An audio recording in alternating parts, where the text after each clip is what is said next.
کہ بہت سی نگیٹو خبریں، مختلف خبریں، غلط خبریں میڈیا پر چلائی جا رہی ہیں۔ میں ان کی وضاحت کے لیے حاضر ہوا ہوں کہ میرے بھائی عاصم جمیل بچپن سے شدید ڈپریشن کے مریض تھے اور پچھلے 6 ماہ سے ان کو جو ان کی بیماری کی شدت کی وجہ سے الیکٹرک شاک لگائے جا رہے تھے تاکہ ان کی ڈپریشن کو، ان کی بیماری کو کنٹرول کیا جا سکے، لیکن اس کے باوجود بھی ان کو افاقہ نہ ہوا۔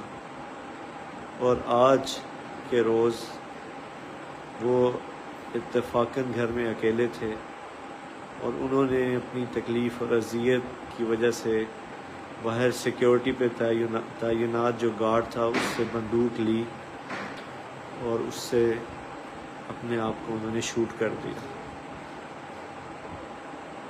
انا للہ و انا الیہ راجعون۔ اس کے علاوہ